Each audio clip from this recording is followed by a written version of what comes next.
Si Soma ay isang ganap na nerd na walang kaalam-alam nang siya'y nadala sa isang mahiwagang mundo, na kung saan ang hari ay nais siyang isakripisyo para matiyak nito ang kaligtasan ng kanyang kaharian. Ginamit ni Soma ang kanyang talino hindi lang para iligtas ang sarili kundi naging bagong hari pa, na nagpakasal sa prinsesa at nagsimula ng sariling harem habang sinusubukan na pigilan ang malawakan na digmaan na malapit ng maganap. Si Soma ay isang nerd na nakatira kasama ang kanyang lolo sa makabagong panahon ng Japan at isang praktikal na tao pagdating sa pagpaplano. Ang laging nag-aaral sa aklatan na taong ito ay nais maging isang mahusay na indibidwal balang araw.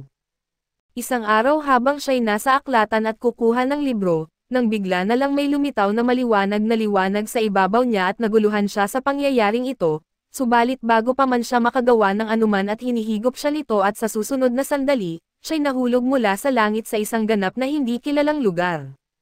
Labis siyang natakot na baka mamatay siya sa pagkahulog, subalit nakakagulat na malambot siyang lumapag sa lupa ng walang anumang pinsala. Pinawi niya ang pagkahilo at napansin na napapalibutan siya ng mga anino na nakabalabal na galit na nakatingin sa kanya. Nakaramdam siya ng kaunting takot pero nagpasya siyang magpakatatag at magkunwaring kontrolado niya ang sitwasyon. Dinala siya ng mga nakabalabal na mga lalaki sa isang lugar na sa tingin niya isang hukuman. Napansin niya ang mga taong nakasuot ng napakalumang uniporme, at ang ilan sa kanila ay hindi tao kundi halo ng hayop at tao at ang hari na nakaupo sa trono hanggang ngayon, ay tumayo at binati siya sa kanyang kaharian at tinawag si Soma na bayani na nagdulot ng pagkakalito sa kanya. Pinasalamatan siya ng hari sa pagtugon sa kanyang tawag ngunit kinagalit ito ni Soma. Dahil hindi naman siya tumugon sa anumang tawag at labag sa kanyang kalooban siyang kinuha mula sa kanyang lugar, nagulat ang hari at hiniling sa kanya na huwag magalit dahil may paliwanag sila. Ipinaliwanag ng hari na siya ay nasa isang mundo na may mga mangkukulam at salamangkero, mga duwende at elf, mga kabalyero at mga dragon na malayang namumuhay. Subalit kamakailan ay may isang maliit na siwang ang bumukas sa hilagang bahagi ng kanilang kontinente at biglang may lumabas na malaking hukbo ng mga demonyo, nagumpisang magtulungan ang mga kaharian sa paligid para labanan ang mga demonyo, kaso lang lumalabas na tila walang katapusan ang mga ito at kahit ilan ang mapatay ay palagi itong napapalitan agad. Ngunit ang kanilang kaharian ay walang kapasidad sa lakas ng tao kaya hindi nila kayang ipagpatuloy ang ganitong laban na walang kasiguraduhan. Tiningnan ni Soma ang hari at sinabi niyang walang paraan na lalaban siya laban sa mga demonyo. Nahihiya, isang ministro ang lumapit at ipinaliwanag sa kanya na isa sa mga kaharian na kilala bilang Chaos Empire, ang pinakamalakas sa lahat at patuloy na humihingi ng suportang pinansyal sa kanila. Kapag hindi sila nagbigay ng suportang pinansyal, nagbanta ang Empire ng isang gyera at tinanong ni Soma ang ministro kung paano siya nasangkot dito. At nahihiya na ipinaliwanag ng ministro na nagpasya silang tawagin ang isang bayani at ialok ito sa Empire bilang tanging paraan para hindi sila magbayad ng pera. Si Soma ay nagulantang ng labis at walang kibo na tumingin sa hari na mukhang nahihiya. Tinanong niya ang hari kung ito nga ba ang plano na tawagin ang isang bayaning tulad niya sa kanyang kaharian, at ito'y tahimik na sinang-ayunan. Sinimulan niyang pag-isipan kung paano niya malulusutan ang sitwasyong ito. Napagtanto niyang walang paraan para makatakas dahil malamang na madali lang siyang mahuhuli at baka magdudulot pa ito ng problema para sa kanya. Nagdesisyon siyang harapin ang sitwasyon ng may logic at realismo. Tinanong niya ang hari kung alam ba nito kung ano ang mangyayari sa kanya kapag siya ibigay na sa Chaos Empire. Humiling ang hari at sinabing wala siyang ideya at ito ang sagot na hindi niya gustong marinig. Nagtanong siya kung kahit alam ba ng hari kung ligtas ba siya sa kanilang kamay o baka agad siyang patayin sa anumang dahilan, hindi sinagot ang katanungan niya, na nagpapamulat sa kanya na hindi niya maaasahan ang swerte at kailangan niyang kumilos. Inuusisa niya kung kailan huling tinawag ang isang bayani sa kanilang kaharian, at sinabi ng ministro na 500 taon na ang nakalilipas mula nang huling mag-summon sila ng bayani, nang tanungin niya kung ano ang mangyayari pagkatapos niyang maipasa. Natahimik lahat dahil napagtanto nilang hindi nila kayang patuloy na mag-summon ng mga bayani para lamang ipasa. Nagdesisyon si Soma na gamitin ang pagkakataong ito para malutas ang problema at sinabi niya sa hari na tutulungan niya silang malalampasan ang sitwasyong ito bilang ang napiling bayani, ang bayaning magdadala ng revolusyon sa kanilang kaharian. Nagulat man sila, sinabi niya sa hari na susuriin niya ang lahat ng talaan ng pananalapi at aayusin ang lahat para ang kaharian ay makabuo ng mas maraming pera at hindi bumagsak, nagalak ang lahat sa kanyang makahulugang talumpati at nagpa siya ang hari na bigyan ito ng pagkakataon. Pagkatapos ng 3 araw at 3 gabi ng walang tigil na pag-uusap tungkol sa pananalapi, nakabuo siya ng solusyon at kinabukasan, sa harap ng isang malaking madla, ipinahayag ng hari na mas angkop si Soma na mamuno sa kaharian at simula noon, ipinapasa niya ang paghahari kay Soma.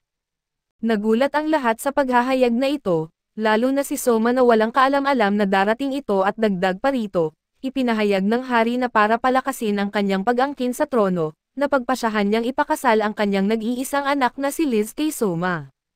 Sa loob lang ng ilang sandali, nagbago ang buhay ni Soma at binigyan siya ng gawain na baguhin ang buhay ng lahat ng nasasakupan sa kanyang kaharian. Nagsimula siyang magtrabaho sa isang kwarto na puno ng mga papel nang walang pahinga o tulog dahil sa dami ng trabaho. Bigla niyang narinig na bumukas ang pinto at isang magandang kabataang babae na nakasuot ng militar ang pumasok ng walang pasabi. Dahil sa sobrang pagod, hindi man lang tiningnan ni Soma ang kanyang trabaho at tinanong siya kung marunong ba siyang magbasa at sumulat.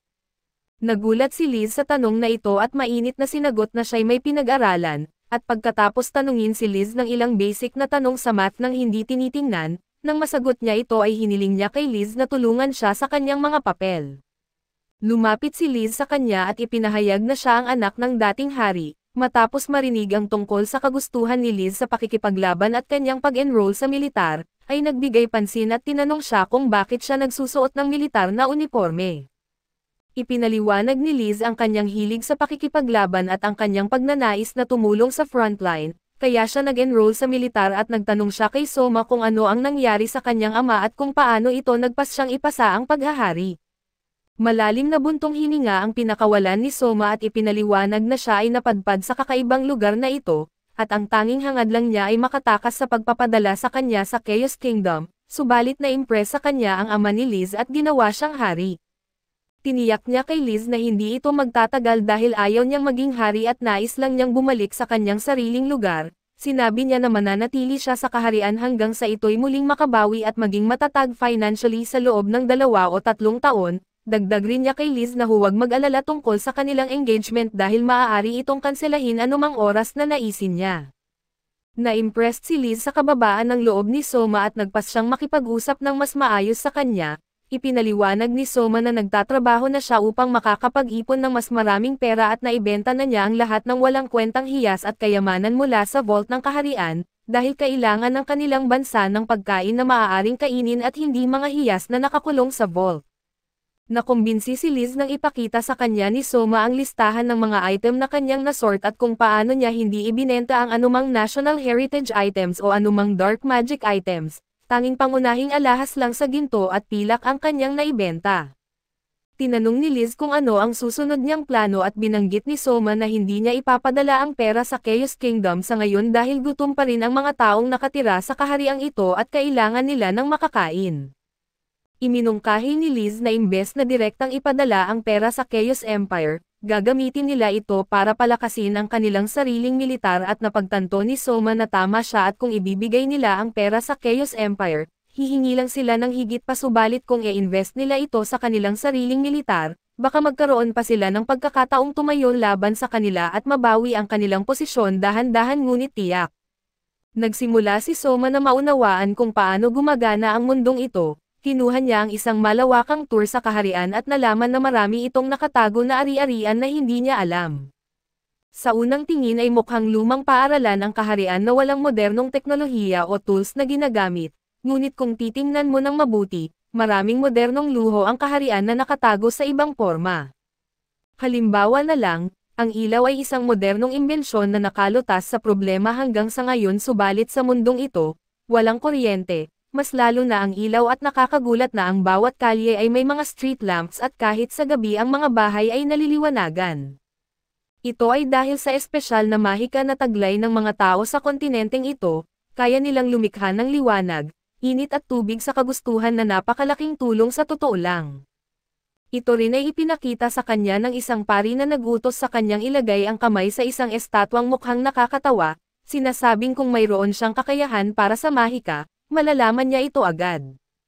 Nang ilagay niya ang kanyang kamay sa estatwa ay bigla siyang nawala sa katotohanan at nagsimulang makakita ng mga maliwanag na ilaw laban sa itim na background, ngunit naalala niya na hindi siya gumamit ng anumang mahika kaya mabilis niyang napagtanto na ito'y gawa ng mahika. Nang makabalik na siya, sinabi sa kanya ng pari na mayroon siyang kakayahang mahika at dapat siyang mag-ensayo pa ng mahika dahil ito'y makakatulong upang siya'y lalong lumakas. Bumalik siya sa kanyang mga silid kung saan mayroon siyang inupahan na mga tauhan na marunong magbasa at sumulat para gawin ang ilang mga trabaho. Siya mismo ay umupo sa silya at nagsimulang magtrabaho subalit bago niya ito ginawa, naglaro muna siya sa kanyang mahika at inilipat niya ang kanyang kamalayan sa tatlong panulat, na agad namang nagsimulang gumawa ng aksyon sa sarili nilang kagustuhan. Sinubukan niya ito sa ika-4 na panulat kaso hindi ito gumana, na nagpapahiwatig sa kanya na 3 bagay lang muna ang kanyang limitasyon habang gumagawa ng papel. Habang ginagawa niya ang papel doon ay pumasok si Liz sa silid upang tingnan siya at nagulat sa nakitang mahika na panulat. Tinanong niya ito tungkol sa mahika dahil hindi pa niya ito nakita dati, ngunit sinabi sa kanya ni Soma na kakaimbento niya lang ito at dinahirapan si Liz na maniwala dito kaso bago pa man siya makapagtanong ng iba, pinapababa na siya ni Soma upang magtrabaho at binigyan din siya ng tambak na papel. Nagpatuloy silang magtrabaho ng ilang oras hanggang sa mapansin ni Soma sa pamamagitan ng kanyang mga matang halos sarado na sa pagod at nakatulog na silang lahat dahil sa pagod. Lumapit siya kay Liz na natutulog din sa couch ng napakaamo at pinagmasdan siya sandali bago maingat na inalis ang ilang hibla ng buhok sa kanyang mukha. Ngunit sanay na si Liz sa mga ganitong klase ng tao at agad siyang nagising. Tinanong kung ano ang ginagawa niya at sinabi ni Soma na tinitingnan lang niya kung natutulog ba siya o hindi at wala ng iba. Kinabukasan ay binanggit niya kay Liz na may ipapakita siya at kapwa sila sumakay sa kabayo. Nagulat si Liz dahil karaniwan ang lalaki ang nangunguna, ngunit si Soma ang nasa likod ng kabayo at hawak ng mahigpit ang kanyang baywang dahil hindi niya alam kung paano magmaneho ng kabayo. Nagtungo sila sa isang romantiko na biyahe na nagtapos malapit sa isang malawak na lugar na napapalibutan ng puti. Bumababa sila at naglakad si Soma kasama si Liz, ipinakita sa kanya ang mga lugar na puno ng koton na halos walang silbi sa kanilang bansa. Ipinaliwanag niya na noon, ang koton ay isang mahalagang kalakal kaya nagdesisyon ang mga magsasaka na taniman ito ng malawakan upang ma-export at kumita ng malaki. Ngunit nang magsimula rin ang ibang bansa na magtanim ng cotton at doon ay dumami ang supply habang hindi naman tumaas ang demand, na nagresulta sa pagbagsak ng presyo ng cotton at halos wala itong halaga, na naging sanhi ng malalang taggutom sa kanilang bansa dahil wala na silang ibang makain. Malungkot si Liz dahil bilang isa sa mga lider ng bansa, hindi niya alam ang tungkol sa buong gulo na ito at humingi siya ng tawad kay Soma subalit sinabi niya sa kanya na hindi siya dapat mag-sorry sa kahit kanino. Pero tutulong siya sa kanya na ibalik ang bansa sa dati nitong kaluwalhatian. Bumalik sila sa dining hall at nagsimulang mag-agahan ng may lalaking nagpakilalang si Ark, ang leader ng mga bantay at umupo kasama nila at nagtanong kay Soma kung mayroon siyang magagawa para sa kanya. Diretsahang sinagot ni Soma na hindi marami sa bansa ang kapakipakinabang dahil karamihan sa kanila ay walang alam sa kanilang ginagawa. Dagdag pa niya kay Ark na kailangan niya ng mas maraming sanay na manggagawa at mga taong may espesyalisadong kasanayan. Yumukod si Ark at sinabing titingnan niya kung ano ang magagawa niya bago umalis.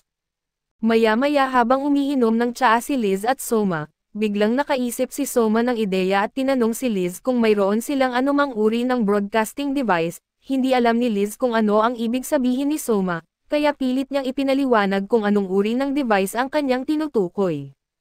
Biglang naalala ni Liz na mayroon silang device na ginagamit para sa public announcement, na perpekto para sa plano ni Soma kaya't sinabi niya kay Liz na dalhin siya sa device sa lalong madaling panahon. Ipinaliwanag niya sa kanya na magre-recruit siya ng mga manggagawa mula sa pangkalahatang publiko. Nagpapagulat ito kay Soma at sinabi niyang ginagawa na nila ito na nagpagulat palalo sa kanya, at tinanong niya kung paano nila pinipili ang mga tao. At sinagot siya na mayroon silang serye ng nakasulat na mga pagsusulit at ang mga nakapasa sa lahat ng mga ito ay kinukuha bilang mga manggagawa sa kastilyo. Sinabi ni Soma na hindi epektibo ang estratehiya dahil posibleng marami silang napapalampas na may kakaibang talento. Tinanong niya kung gaano kataas ang literacy rate sa kanilang kaharian, at sinabi sa kanya na mga 30% lang ito. Binanggit niya na hindi sapat ang nakasulat na mga pagsusulit para malaman kung gaano katalento ang isang individual, ang mahalaga ay ang attitude ng isang tao, hindi kung gaano siya kaliterate. Sinabi niya na ang set ng mga pagsusulit na ito ay pinatutupad ng mga mataas na noble na may impluwensya at pera, para ipadala ang kanilang mga anak sa mga pinakamahusay na paaralan upang sila'y mabigyan ng edukasyon at ilagay sa mga posisyon ng kapangyarihan sa korte, na isang klasik na nepotismo. Nagulat siya sa revelasyong ito at tinanong kung ano ang iminumungkahi niyang gawin. Sinabi niya na malalaman niya ito sa lalong madaling panahon at kinabukasan. Nagpwesto siya sa harap ng broadcasting device kasama si Liz at nagsimulang mag-broadcast sa buong kaharian. Kinausap niya ang kanyang mga sakop at sinabi sa kanila na bibigyan niya sila ng magandang pagkakataon para ganap na baguhin ang kanilang mga buhay. Habang hawak ang atensyon ng lahat doon ay ipinahayag niya na nag-aalok siya ng isang bukas na pagpili para sa mga taong may mataas na skills or specialist, o anumang uri ng kasanayang maaaring makatulong. Sinabi niya na walang ibang mahalaga, maaaring ito ay literate o illiterate, mayaman o mahirap at ang mahalaga ay ang kanilang mga kasanayan, lakas at skills. Kinabukasan ay nagtipon ang lahat sa loob ng korte upang masaksihan ang mga bagong taong direkta ng pipiliin ng hari. Nakaupo si Soma sa kanyang trono kasama si Liz sa kanyang tabi at nagsimula ang seleksyon. Napansin niya na 5 tao lang ang nag-nominate sa kanilang sarili para sa seleksyon. Lahat sila ay yumukod sa harap niya pagkatapos silang ipakilala ni Ark sa hari, maliban sa isang matangkad, maitim ang balat na babae na nagngangalang Aisha at inangkin niyang galing siya sa clan ng Warrior Elves. Hindi sila yumuyukod sa harap ng sinuman na hindi nila pinaglalaanan ng kanilang buhay. Nagalit si Ark at sinabihan siyang yumukod agad, pero pinigilan siya ni Soma at sinabing hayaan na lang ito at mabilis na ginamit ni Soma ang kanyang espesyal na mahika para malaman ang lahat tungkol sa mga elves. Napagtanto niyang kilala sila at kinatatakutan dahil sa kanilang husay sa labanan at itinuturing na mahusay na mga mandirigma. Sinabi ni Aisha na siya ay isa sa mga pinakamahusay na mandirigma sa kanilang clan, na ginagawa siyang isa sa mga pinakamahusay, kung hindi man ang pinakamahusay na mandirigma sa buong kaharian. Pagkatapos ay tinanong niya si Soma kung maaari siyang tulungan at nagulat si Soma at di alam ang sasabihin. Ipinaliwanag niya kay Aisha na para sa ilang kadahilanan, ang pinagpalang gubat kung saan sila nakatira ay mabilis na lumalala ng walang malinaw na dahilan. Ayon sa kanya, maayos nilang inaalagaan ang gubat subalit tila ito'y unti-unting namamatay at wala silang ideya kung bakit ito nangyayari at dagdag pa niya, narinig niya na si Soma ay isang napakatalinong tao at baka makaisip siya ng estratehiya para mailigtas ang gubat.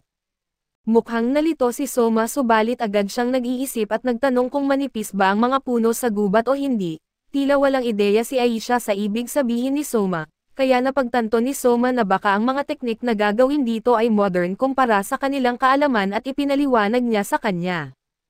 Kapag hinayaan na tumubo ang isang gubat sa sarili nitong paraan, madalas ang mas matatandang mga puno ay sumasakop sa buong kanopi na dahilan upang walang sikat ng araw na nakakapasok sa sahig ng gubat at dahil dito, hindi makakausad ang mga binhi o mga seedlings. Namamatay ang buong sahig ng gubat at wala ng mga batang halaman na maaaring pumalit sa anumang matatandang puno na maaaring malaglag. Ito rin ay nag-iiwan sa lugar bilang buo na madaling kapitan sa erosyon at iba pang malalaking problema sa kalikasan. Biglang si Aisha ay lubos na yumukod sa harapan niya at nagsabing ilalaan niya ang kanyang buong buhay kay Soma at handa siyang lumaban para sa kanya at mamatay para sa kanya. Hiniling niya na tanggapin siya bilang kanyang bodyguard at tulungan silang ibalik sa dati ang gubat. Malugod siyang tinanggap ni Soma at ang susunod na lumapit para sa pagsubok ay isang magandang dalagang nagngangalang Juna, na pinaniniwala ang isa sa pinakamagandang nilalang sa kaharian at ang pinakamahusay na mga awit na umiral ayon sa ministro. Si Juna ay nagmula sa mahabang henerasyon ng mga sirena na lubos pang napakaganda, at nakasanayan na nila na inililigaw ang mga mandaragat sa maling direksyon sa pamamagitan ng kanilang magandang tinig.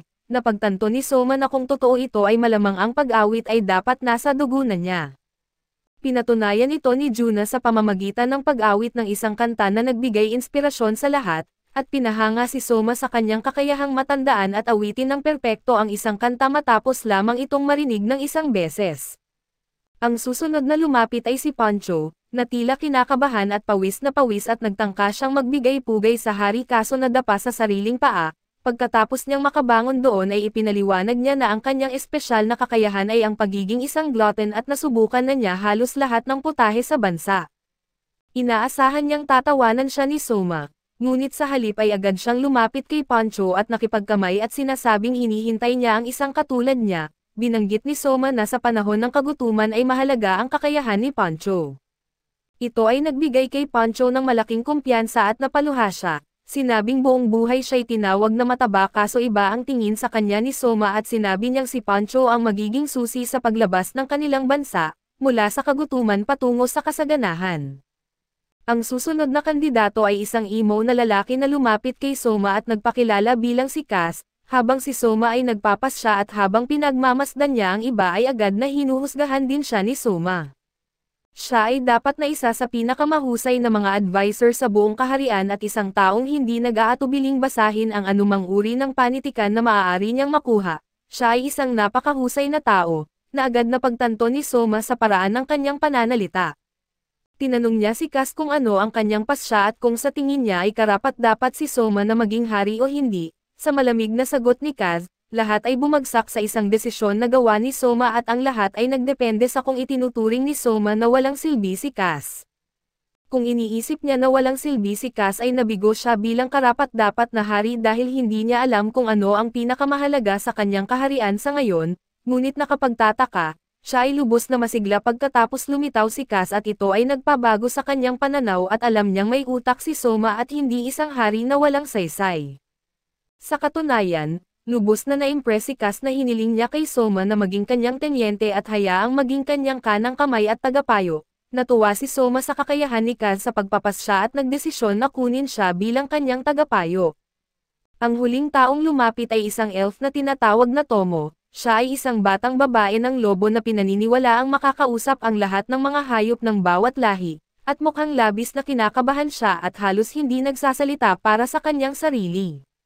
Sinabi ni Liz na ang mga miyembro ng clan ng lobo ay hindi kailanman nakikita sa loob ng kanilang kaharian kaya't maaaring siya ay isang refugee. Tinanong niya siya na magsalita ng malakas ngunit hindi siya nagmumula at mas lalong natakot si Soma. Nagpa siya si Soma na bumaba sa kanyang trono at lumapit sa kanya na yumukod sa harap niya at tinanong kung ano ang mali. Ibinubulong niya sa kanya na may masama na nangyayari at sinabi ang isang bagay na nagpapabukas ng malaki sa mga mata ni Soma sa gulat. Agad na naka-recover si Soma at nagasta na parang walang nangyari. Siya ay bumangon at naglakad pabalik sa kanyang trono na sinasabi sa kanila na silang lahat ay palayain sa ngayon kaso gusto niya na makita ang loli sa kanyang silid. Nagtipon sina Tomo, Liz, Ark at ang ministro sa paligid ng silid ni Soma habang si Tomo ay nakaupo sa isang kama. Tinanong niya ang iba kung naririnig ba nila ang sinabi ni Tomo sa kanyang tenga kaso lahat sila ay umiling na parang wala silang narinig na talagang narinig ang kanyang sabi. Nagbigay si Soma ng malalim na buntong hininga ng ginhawa na walang ibang nakarinig bukod sa kanya ay dahil ito ay ipinapalabas sa buong kaharian. Sinabi niya sa iba na ang kanyang sasabihin ay dapat na itago mula sa sinuman sa anumang paraan dahil maaaring magulo nito ang buong kaharian. Sa wakas ay binunyag niya na sinabi ng loli sa kanya na hindi lamang siya makakapag-usap ng mga hayop kundi siya rin ay makakapagsalita sa mga demonyo. Lubos na nagulat si Liz at sinabi kay Soma na dapat ito ay isang uri ng kamalian dahil ang mga demonyo ay nagsasalita ng isang wika na lubos na iba sa anumang wika ng anumang iba't ibang lahi. Walang tao na nabubuhay na kayang malutas ang kanilang wika maliban sa kanilang sariling guild. Tiningnan siya ni Soma at sinabi sa kanya na iyon ang dahilan kung bakit malamang na si Tomo ay isa sa pinakamahalagang mga tao sa buong bansa lalo na sa kanya. Tinanong ni Liz si Tomo kung kailan niya natutunan na makipag-usap sa lahi ng demonyo at binanggit niya na ilang panahon na ang lumipas nang siya ay nasa gubat. Siya ay naglalakad-lakad lang na nag-e-enjoy nang bigla siyang nakarinig ng ilang kakaibang ingay at pumunta upang imbestigahan. Sa kanyang pagkagulat, siya ay nakakita ng isang tao mula sa lahi ng demonyo na mayroong maliit na taas at may ulo ng aso na nakatingin sa kanya. Siya ay biglang sumigaw ng tulong nang sinabi ng demonyo sa kanya na tumahimik gamit ang sarili nitong wika na nauunawaan niya at huminto siya sa pag-iyak sa takot dito. Nagulat ang demonyo dito at tinanong siya kung nauunawaan niya ang kanyang sinasabi at sumagot siya ng oo. Bigla nilang narinig ang isang pagkakagulo at sinabi ng demonyo sa kanya na tumakbo dahil kung makikita siya ng iba ay papatayin siya. Ito na ang huling pagkakataon na nakita niya siya habang tumakas siya mula sa sitwasyon. Tumingin si Liz kay Soma at tinanong sa kanya kung plano ba niyang magkaroon ng anumang uri ng pagkakasundo sa pagitan ng mga tao at mga demonyo dahil ito'y tila imposible dahil sa kanilang pagpatay sa maraming tao. ngunit sinagot ni Soma na ang mga tao rin ay pumatay na ng maraming demonyo. Nagmungkahi siya na may posibilidad na ang buong digmaan na ito ay dahil lamang sa malaking pagkakamali na wala sa mga partido ang nakakaintindi sa isa't isa. Nag-isip si Liz ng sandali at napagtanto na maaaring tama siya at sinabi niya kay Ark na dapat agad na bigyan ng seguridad na katumbas ng pagsasalaysay ng hari si Tomo at tiyakin na siya ay ligtas. Subalit sinabi ng ministro na ito ay magdudulot lamang ng mas maraming pansin sa kanya dahil ito ay napakakakaiba na isang mahirap na babae tulad ni Tomo ay may mga royal guard na nagbabantay sa kanya sa bawat galaw. Nag-iisip si Soma tungkol dito at napagtanto na tama siya at nagsimulang mag-isip kung ano ang maaaring gawin. Nagmungkahi ang ministro na maaari niyang i-adapt si Tomo bilang kanyang anak at iyon ang dapat na solusyon sa problema. Subalit napagtanto na kailangan niyang mag-asawa bago niya maampon si Tomo kaya't nagmungkahi si Soma, na ang ama ni Liz ang umampon kay Tomo na magiging normal na para sa kanya na magkaroon ng royal protection sa lahat ng oras. Gayunpaman, tumingin si Tomo sa kanila at humingi ng tawad sa kanila at sinabi na mayroon na siyang pamilya na naninirahan sa kampo ng mga refugee at hindi niya iiwan ang mga ito. Ngumiti si Soma sa kanya at sinabi na malamang na kapag siya ay maampon, ang mga magulang ni Tomo ay magiging mga kamag-anak ng hari at magsisimulang mabuhay dito sa kastilyo kasama siya. Nagpahayag siya ng kagalakan at pasasalamat sa kanila para sa lahat ng kanilang ginagawa para sa kanya. Makalipas ang ilang sandali habang si Soma ay nagpapahinga sa kwarto ni Liz, napansin niya na si Pancho ay bumalik mula sa kanyang misyon at agad siyang nagpunta upang makipagkita sa kanya kasama si Liz. Silang lahat ay umupo at pinasalamatan ni Pancho si Soma sa pagpapahiram sa kanya ng kanyang Royal Wyvern, na ginawang madali at mabilis ang pagkuha ng lahat ng kanyang nais. Ang susunod na nilutong ulam ni Pancho ay nagpapagulat sa kanilang lahat. Ito ay isang slime monster na tila nakakadiri sa una, pero nilagyan ito ng apron si Pancho at nagsimulang ipulupot ang slime ng pino sa countertop at inihanda ito bilang maliliit na piraso ng noodles bago ito pakuluin sa tubig kasama ang asin at nagdagdag ng ilang gulay at sabaw. Sa wakas ito ay nagmumukhang hindi masarap ang naging kinalabasan para sa kanila. Ngunit nagkomento si Soma na ang putahe ay tila galing sa kanyang mundo at umupo upang kumain at siya ay nagtaka nang malaman na pati ang lasa ay tila galing din doon, at nagsimulang kumain ng maingay.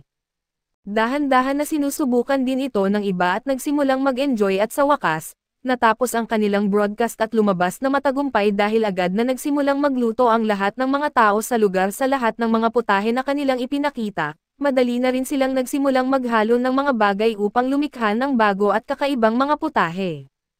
Tinawag siya sa throne room ng isa sa mga gwardya na nagsabi na ang punong ministro ay nag-insist na makipag-ugnayan sa hari, kaya't pumasok si Soma sa hukuman at doon ay nakita niya si Nakas at ang punong ministro na parehong yumuyuko sa harap niya.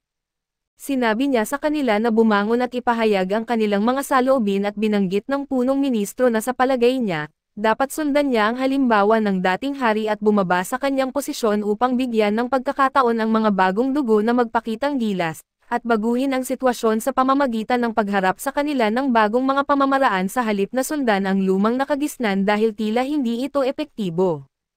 Tila nagulat si Soma sa biglang pagbibitiw na ito at tinanong siya tungkol sa kanyang kahalili sapagkat kailangan nila ng isang punong ministro na matalino at pantas tulad niya. Gayunpaman ay sinabi ng ministro kay Soma na huwag mag-alala dahil maaaring maging alagad niya si Cass at naniniwala siyang handa na itong magpatuloy bilang punong ministro, at magagawa niya ng mahusay ang kanyang gawain sa hinaharap.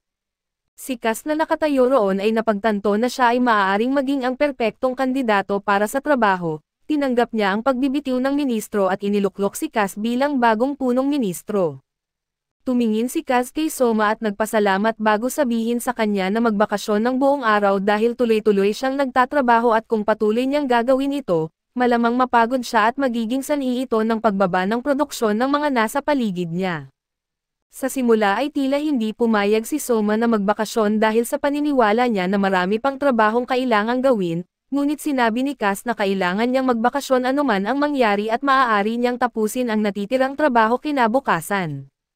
Nagsimulang sundin ni Soma ang payo niya at nagsaayos ng isang petsa kasama si Liz na may kasamang pag-escort ni Aisha. Sa una ay tila nagulat si Liz sa katotohanang magbabakasyon si Soma at tinanong siya kung okay lang siya. Binanggit ni Soma sa kanya na lahat ay maayos at gusto lang niyang magpahinga ng isang gabi. sinabi ni Liz sa kanya na hindi sila dapat lumabas bilang hari at reyna kaya't binunot niya ang ilang uniforme ng military school at ibinigay ito sa kanya. Habang suot ang isa sa kanila, kumuha sila ng proteksyon ni Aisha at pumasok sa loob ng lungsod pagkatapos ng ilang paglalakad. Nagpasya silang bisitahin si Juna sa kanyang kafe at umupo sa isang booth upang kumain ng ilang mga nakaka-relax na merienda habang nagre-relax sa kanilang mga upuan at nag-uusap tungkol sa kaharian. Napakatagal nilang napansin ang isang maingay na usapan mula sa katabing mesa na pinamamahalaan ng isang fox girl at isang lalaking may kulay pulang buhok. Mukhang mainit ang kanilang pagtatalo at sobrang lakas nila kaya hindi maiwasang mapakinggan ni Sona ang buong usapan nila. Ang fox girl ay si Enki at ang lalaki ay si Hal at nag-uumpisa silang mag-usap muli at sinabi ni Hal kay Ki na hindi niya pinagkakatiwalaan ang bagong hari dahil siya mismo ay tila napakabata at walang karanasan sa digmaan, kaya't bakit niya susundin ang isang katulad niya na may edad at marahil ay mas kulang pa sa karanasan sa pakikidigma. Ngunit sinabi ni Ki sa kanya na tumahimik at sinabihan siya na ang bagong hari ay tila isang napakahusay na tao pagdating sa intelihensya at estratehiya at nagagawa niya ang magandang trabaho. Gayunpaman ay tila may bagong dugo si Hal at gusto lamang ang digmaan upang patunayan ang kanyang sarili at makuha ang respeto ng kanyang mga kasamahan.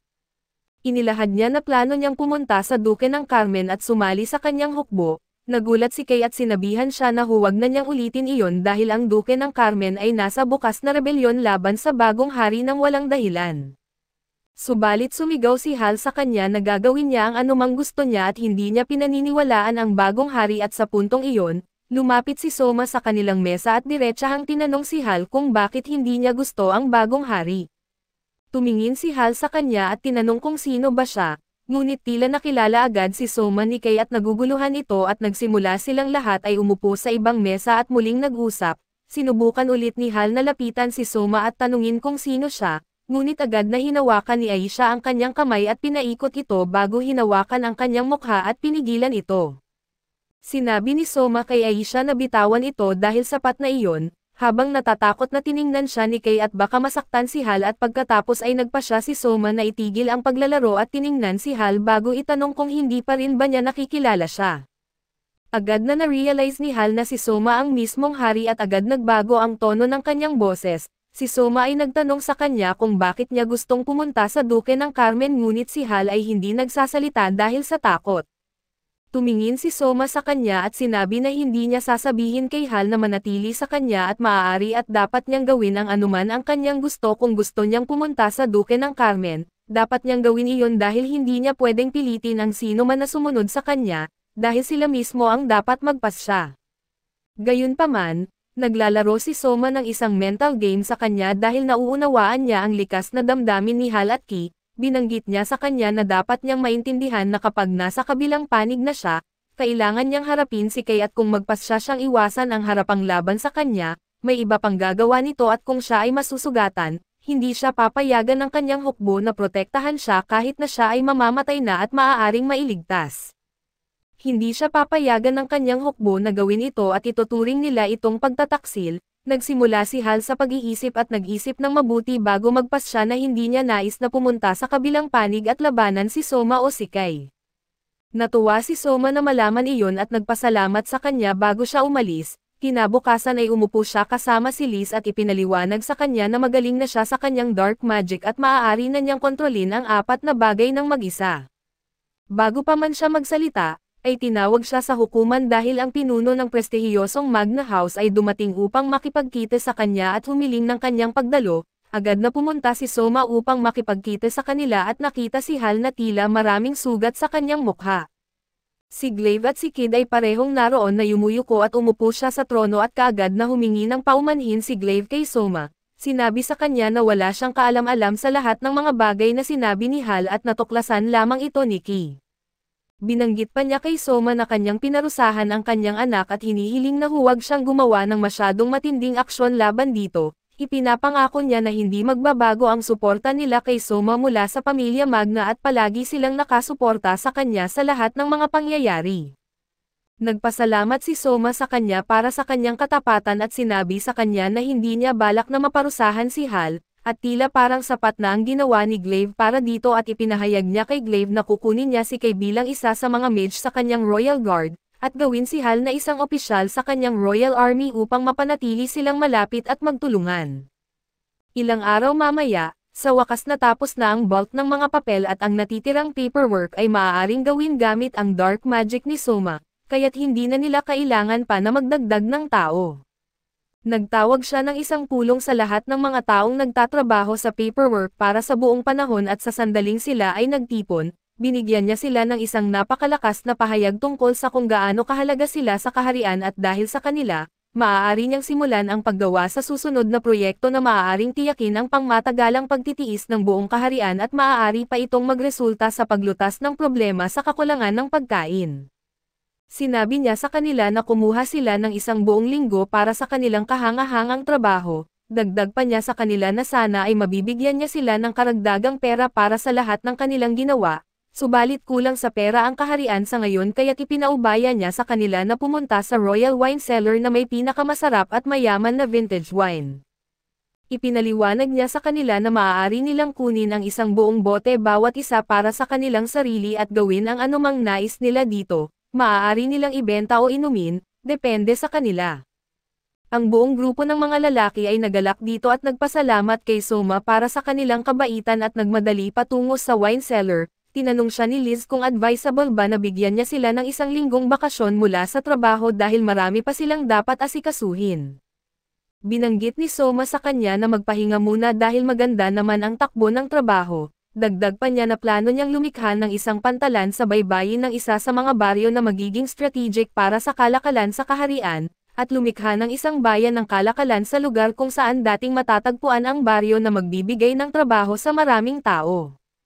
Sinabi niya sa kanya na ang mga barko mula sa anumang ibang bansa ay kailangang magbayad ng buwis at bayad pasahe upang makipagkalakalan sa kanilang kaharian, at ito ay magpapabawas sa dami ng ilegal na kalakalan na nagaganap sa ilalim ng kanilang pamamahala. Bukod pa dito ay maglalagay siya ng mababang buwis sa anumang barko na dumating sa pantalan, upang makipagkalakalan ng pagkain sa murang halaga na makakatulong sa pagbawas ng problema sa kakulangan ng pagkain sa bansa.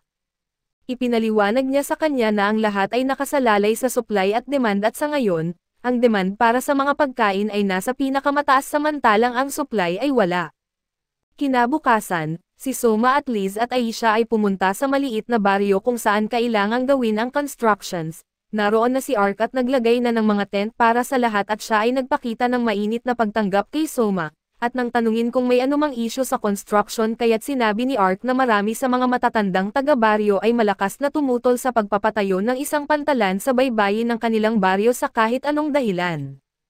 Nang tanungin kung ano ang dahilan para sa hindi pagkakasundo na ito, ipinahiwatig ni Ark na naniniwala ang mga matatanda sa isang napakatandang alamat na nagsasabing kung may anuman na itatayo sa lugar na iyon, sisirain ng mga Diyos ng tubig ang buong rehiyon sa pamamagitan ng pagpapadala ng isang higanteng halimaw na gawa sa tubig na wawasak sa lahat. Tila interesado si Soma at hinihiling kay Ark na dalhin siya sa mga matanda na nagsabi niyan, dinala siya ni Ark sa isa sa mga bahay kung saan nagkita sila ni Soma sa isa sa mga matanda at umupo sila para makipag-usap. Inirerekomenda ulit sa kanya ng matanda na kung itayo niya ang kanyang pantalan doon, tiyak na babawi ang mga Diyos ng tubig at sisirain ang buong rehiyon at tinanong siya ni Soma kung kailan at kung paano sinisira ng mga Diyos ng tubig ang mga bagay.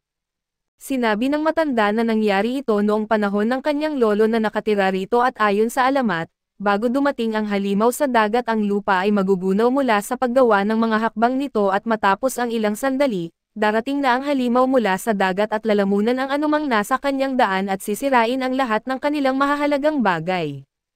Iniisip ito ni Soma at nagpa siya na itigil na muna at bumalik sa kanyang kastilyo. Pinapatawag niya si Kaz at si Ark sa kanyang silid kung saan sila'y nagtatalakay sa suliraning ito at tumingin si Kaz kay Soma at nagtanong kung naniniwala ba siya sa kwento. Ngunit sinagot ni Soma na syempre ay hindi siya naniniwala sa isang halimaw ng dagat subalit sa halip, naniniwala siya na ang mga kwento ay laging batay sa katotohanan.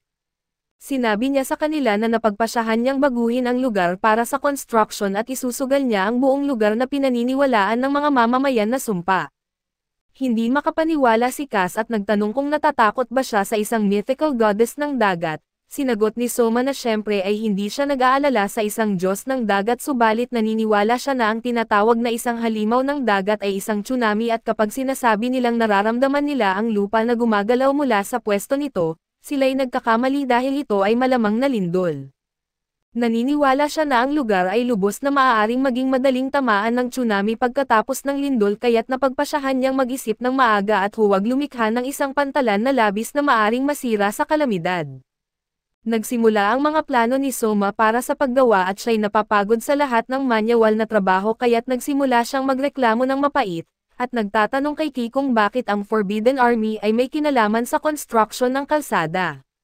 Sinabihan siya ni Ki na tumigil at bumalik sa trabaho na may malinaw na babala na hindi dapat tawagin siya sa pangalan dahil siya'y teknikal na ang kanyang boss.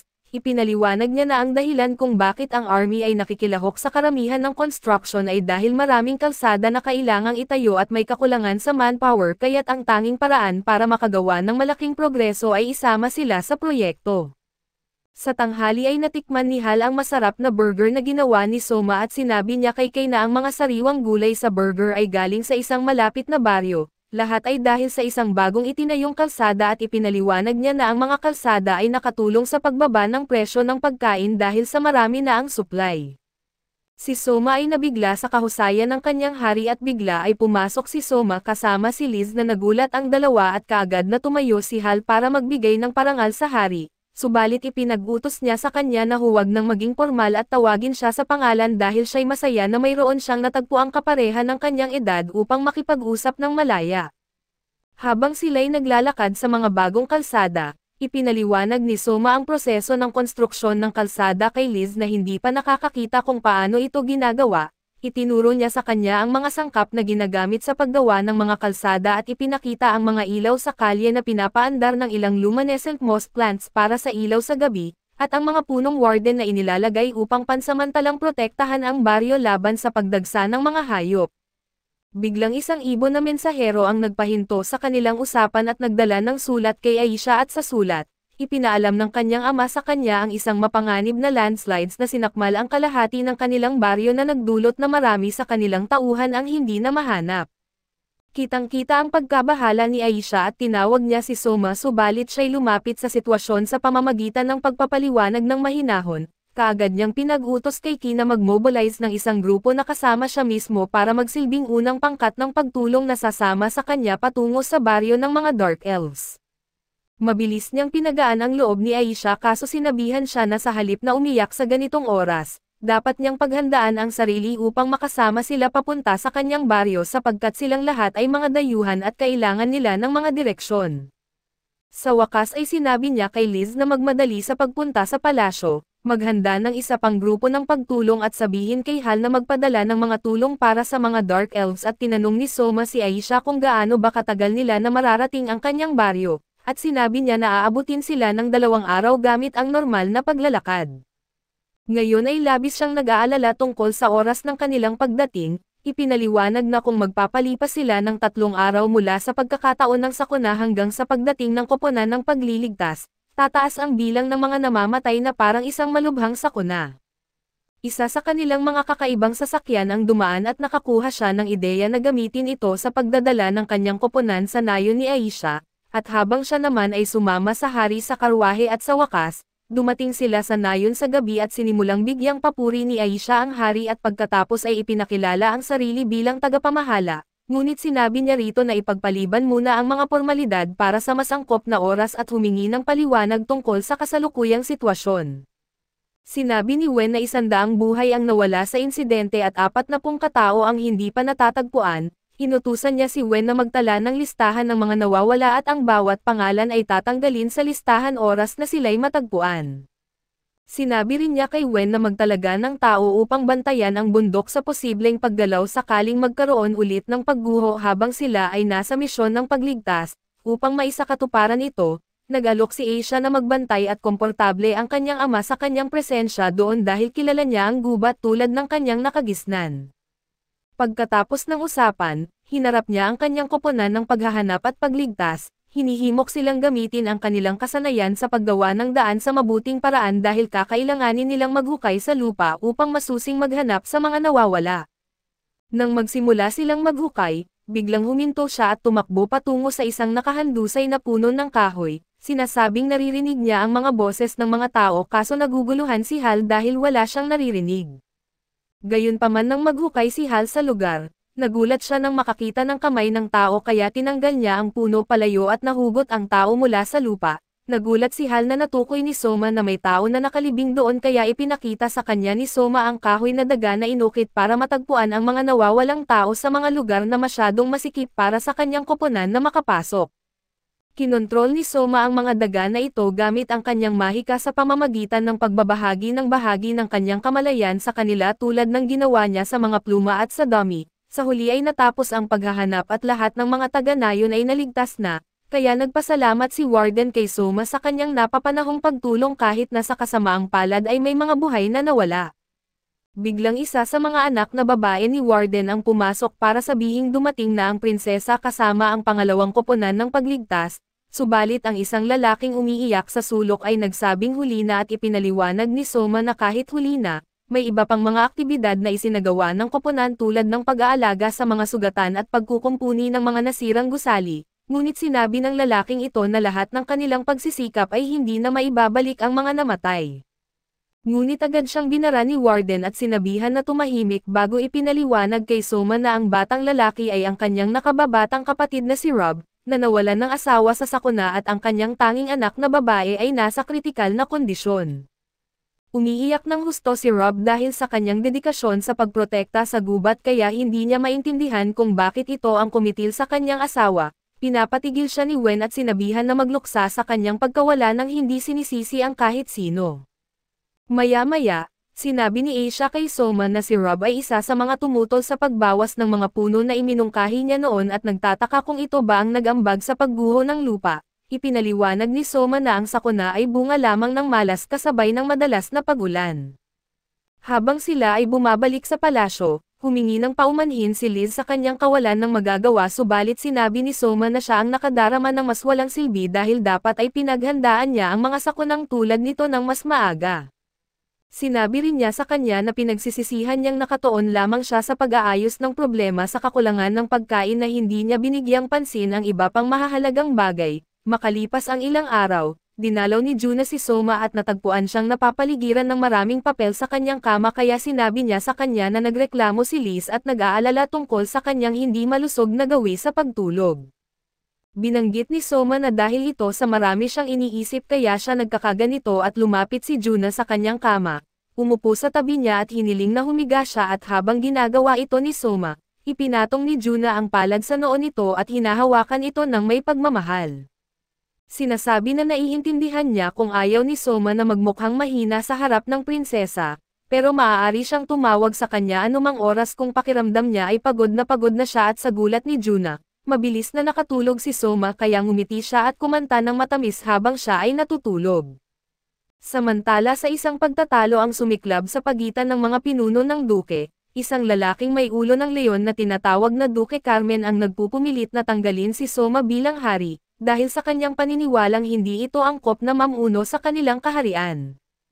Naguluhan si Duchess Excel sa sinabi nito, binanggit kung gaano karami ang nagawa ni Soma para sa kanilang lupain, ngunit iginiit ni Carmen na napapabayaan ni Soma ang mahahalagang bagay at tinanggal ang lahat ng kanilang tapat na pinuno ng serbisyo sa pangalan ng paglaban sa korupsyon.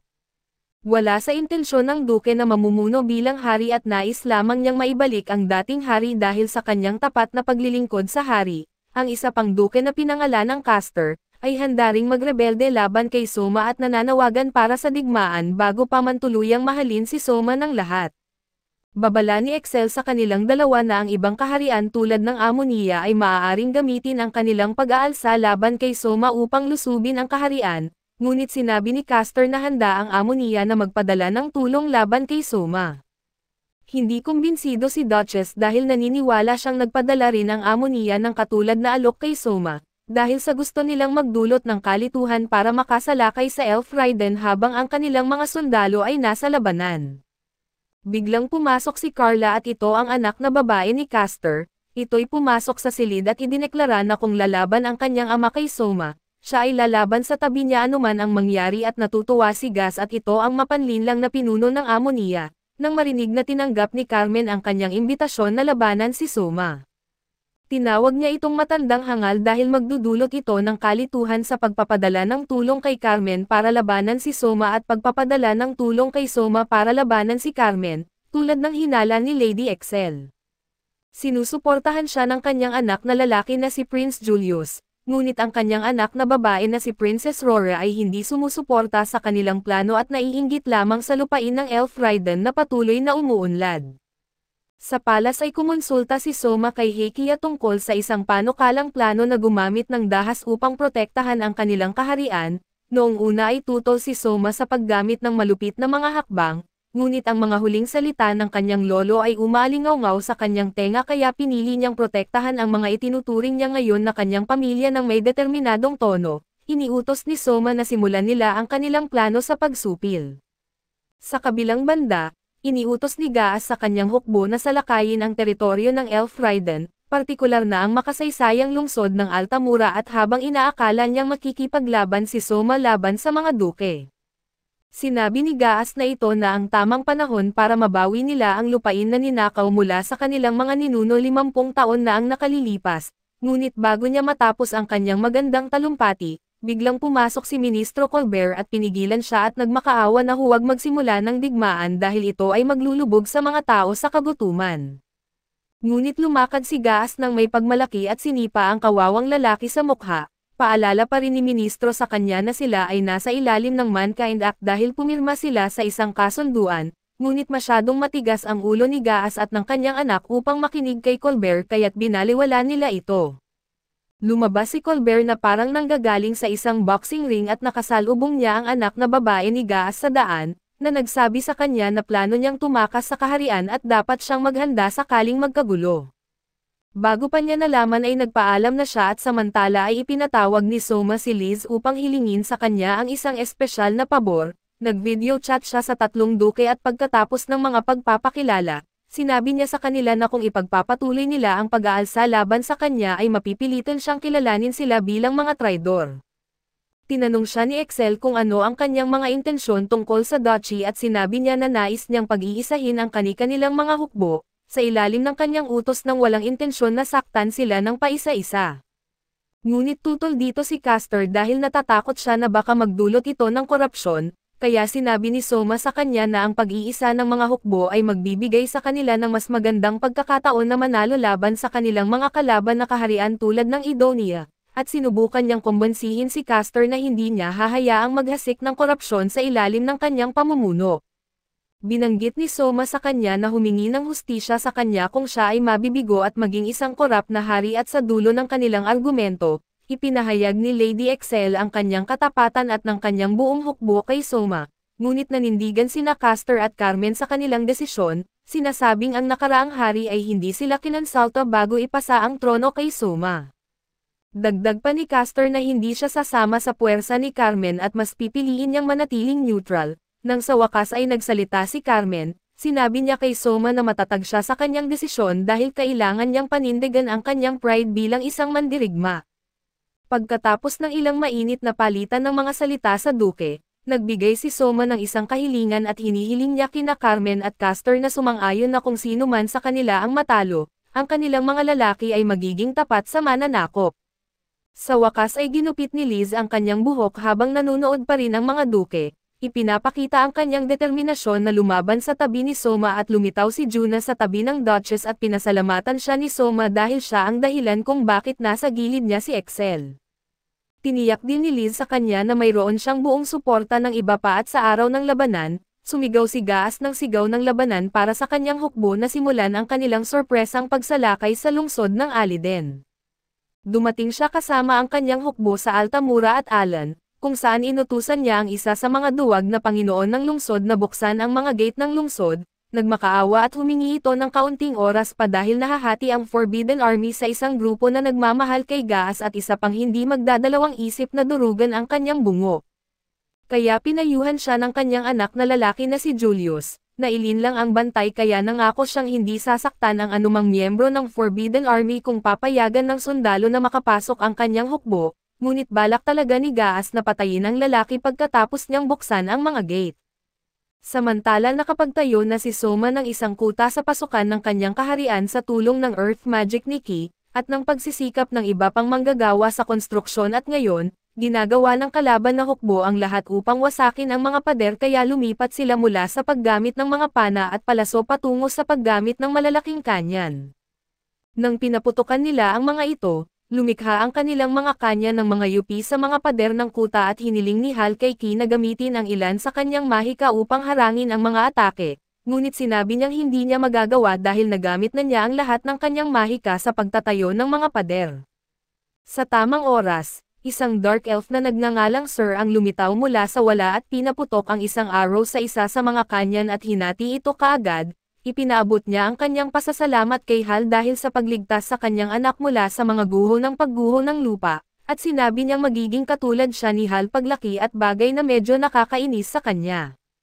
Inutos ni Ark sa Royal Army na umatake lamang patungo sa mga kanyan at hindi pinapansin ang mga kalaban na sundalo at nagtagumpay ito at nang mabalitaan ito ni Carmen, nakakagulat na mahinahon lang siya at sinabi niya sa mga general ng kanyang hukbo na ang kanilang hakbang sa mga kanyan ay napatunayang walang silbi at mayroon siyang mas magandang estratehiya. Alam na mayroon siyang 40,000 na lalaki para labanan ang 10,000 ni Soma. Sinabi ni Carmen na kailangan niyang akitin si Soma patungo sa kanyang hukbo dahil malinaw na hindi si Soma naruroon sa lungsod noong panahon ng mga pag-atake, tulad ng ipinakita ng minarkahan na pagdepensa ng kanyang hukbo na may masama na ekspresyon sa kanyang mukha. Tinanong ni Carmen kung lahat ay handa na para ipatupad ang kanyang masamang master plan. Sa kabilang banda, naniniwala si Gaas na malapit na niyang sakupin ang lungsod ng Altamura, at inihayag ng kanyang anak na maghanda ang mga sundalo subalit nagulat sila nang marinig ang mga sigaw ng digmaan at bumalik si Lord Wise na mukhang mas natatakot. Sinabi niya na nabigo siyang kumbansihin ang mas agresibong kalahati ng hukbo na kumalma, kaya nag-alok siya kay Gaas ng ilang gold dust kapalit ng kanyang pasensya at nakiusap siya kay Gaas na maghintay hanggang sa susunod na araw bago ilunsad ang kanyang pag-atake, at ang anino ng mga puno ay nagtatakip sa mga bag ng gold dust. Sa panahong iyon, plano ni Wise na kumbansihin ang kabilang kalahati ng hukbo na suportahan si Gaas at sa huli, na-convince ni Julius ang kanyang ama na tanggapin ang pakiusap ni Wise at lumalabas na si Wise ay hindi traidor ng Elfen kundi lihim na nakikipagtulungan kay Excel. Nag-aalala siya sa malaking halaga ng ginto na maaaring mawala kay Gaas, ngunit sinabi ng Duchess na may karunungan sa pagbili ng oras gamit ang ginto tulad na lang ng pinlano ni Soma at gayunpaman, kung hindi magpapakita si Soma bago magtanghali ay wala na silang pag-asa. Habang sila ay nasa hapunan, ipinahinga niya ang kanyang ulo sa balikat ni Hal at sinabi sa kanya na kung malalampasan nila ang nagpapatuloy na digmaan, malalampasan nila ang anumang bagay at sa kabila ng kanyang pagkamahiyain, sinabi niya sa kanya na bantayan siya tulad ng isang itlog na tinitiyak ang kanyang kaligtasan sa buong digmaan. Kinabukasan ay patuloy pa ring nagsusumikap ang hukbo ni Carmen na wasakin ang kuta, ngunit napansin ni Ki na ang mga kaaway ay nag-adopt ng isang bagong formation at ito ay magandang balita dahil ibig sabihin nito, na sinusubukan nilang magkaroon ng mas direktang labanan na nasa bentahe ng Forbidden Army. Sa kabilang dako ay bumalik si Gaas at ang kanyang anak sa lugar kung saan sila nakipagkasundo kay Wise, at nakita na natupad ang mga kondisyong napagkasundoan at inutos ni Gaas sa kanila na umatake sa larangan ng digmaan, kung saan biglang may dumating na kawan ng mga wyvern na mabilis na lumilipad patungo sa kuta at napaisip si Hal na ito ay mga dagdag na puwersa na darating upang tulungan ang hukbo ni Carmen. Samantala marami nang nangyayari sa likod ng mga eksena, at noong gabi bago ito nangyari sa pulang lungsod ay lumapit ang kanang kamay ni Castor upang sabihin sa kanya na ang lungsod ay safe na at ang mga air forces ng ibang lupain ay naghahanap na makipagtulungan sa kanya, ngunit lubos siyang walang interes dahil ayaw niyang ibahagi ang kaluwalhatian ng kanyang rebelyon sa iba. Gayunpaman, nagsimula siyang makakita kay Soma sa isang mas positibong liwanag at bagamat huli na para baguhin niya ang kanyang mga aksyon, nag-aalala siya sa posibilidad na baka magkaroon si Soma ng sorpresang galaw laban sa kanya, dahil sa hindi alam ang eksaktong kinaroroonan ni Soma sa mga oras na iyon. Habang nag-uusap pa sila, biglang pumasok si Kara sa kwarto upang sabihin sa kanyang ama na napansin nila ang mga puwersa ni Soma subalit nakakagulat na isa lamang ang barko na nakikita. Biglang humiling si Soma ng FaceTime call kay Castor habang hinihila ang barko patungo sa kastilyo ni Duque. Agad itong naglunsad ng mga cannonball patungo sa kastilyo at humanga si Castor sa kakayahan ni Soma na makaisip ng ganitong makabagong estratehiya. Binigyan ni Soma si Castor ng pagkakataon na sumali sa panig na mananalo, ngunit sinabi niya na hindi niya sisirain ang kanyang reputasyon sa isang nakakahiyang paraan tulad ng pagsuko. Nagpaalam si Soma kay Castor at sinabi ni Castor sa kanyang anak na patahimikan ang mga kanyan. Mabilis na dinirekta ni Carla ang Air Force patungo sa barko ni Soma na may intensyong mahuli si Soma nang nabubuhay. Nag-organisa sila sa isang kahangahangang formation at pinaputukan ang barko, ngunit napatigil nila ang kanilang mga atake sa kanilang pagkabigla at napansin ng isa sa mga strikers na hindi gaanong matibay ang mga gulong ng barko, kaya inutos ni Carla na atakihin ito pero nasa isip niya na hindi dapat tamaan ang anumang bahagi ng barko na maaaring makasakit kay Princess Liz sakaling siya ay nasa barko. Sa wakas ay napahinto nila ang mga kanyan sa pagpapaputok kaso pagdating nila, nakatanggap sila ng pinakamalaking gulat sa kanilang buhay at walang kaaway na sundalo ang makikita, tanging mga kamay ng puppet lamang. Sa sandaling ito ay naunawaan ni Carla ang laro na naganap at ang barko ay naging isang distraction mula kay Soma, na patungo na sa kanyang pangunahing target at nakita ni Castor na nakapasok si Soma sa kastilyo, nagulat at nais malaman kung paano nakapasok si Soma ng palihim. Sinabi sa kanya ni Soma na natuklasan niya ang mga lihim na daanan sa pamamagitan ng pag-aaral sa mga blueprint ng Pulang Lungsod. Pagkatapos ng pagpapakilala ay sinabi ni Castor kay Soma na maaari niyang pagkatiwalaan ang kanyang tapat na lingkod na si Tama upang pangunahan ang Air Force kung sakaling matalo siya dito. Pinahalagahan ni Soma ang malasakit ni Castor sa kanyang tauhan at binigyan si Castor ng huling pagkakataon na sumuko, ngunit hinugot niya ang kanyang espada at sinabi sa kanya na ang tunay na lalaki ay hindi basta-basta sumusuko. Agad na lumapit si Aisha na may hawak na espada at sinabi kay Soma na umatras. Ngunit pinagtawanan siya ni Castor sa pamamagitan ng paghamon sa kanya na harapin siya ng direkta kung siya ay tunay na bayani. Mabilis na umatake si Aisha gamit ang kanyang malaking espada sa espada ni Castor. Nakaiwas si Castor sa atake at tinawag siyang bata, subalit sinabi ni Aisha na ilang dekada na siyang nabubuhay at sa isang malakas na hampas, itinapon niya si Castor sa pader na ikinabilib nito sa kanyang marahas na lakas. Binanggit ni Aisha na hindi niya alintana ang maging isang simpleng babae basta't mayroon siyang lakas na kailangan upang protektahan si Soma, kaya nagtaka si Castor kung gaano kabuti na isang tao si Soma upang karapat-dapat sa ganitong antas ng katapatan. Bigla na lang lumitaw si Liz mula sa kawalan, inilunsad ang sorpresang atake sa prinsipe at ginamit ang kanyang mahika upang palibutan siya sa bitag ng yelo at mabilis na nakawala si Aisha sa yelo gamit ang kanyang espada. Tinamaan si Castor at inihagis ito sa lupa. Nakaramdam ng awa ang prinsesa kay Castor, ngunit sinabi nito na lumaban siya ng buong sipag at kahit na siya'y natalo, napanatili pa rin niya ang kanyang pagmalaki at tinanong niya si Liz kung mabuti bang hari si Soma, at sinabi nito na mabuti ito sa kanya sa paraang handa siyang lumaban sa kanyang ama alang-alang kay Soma. Nang marinig nila ang pagsabog ng kanilang barkong pandigma, agad na nilagyan ni Liz ng kwintas ng pagkaalipin si Castor at sinabing kung makakaramdam ito ng anumang tangka ng pananakit sa kanyang amo na si Soma, ito ay hihigpit sa kanyang leeg at mapugot ang kanyang ulo.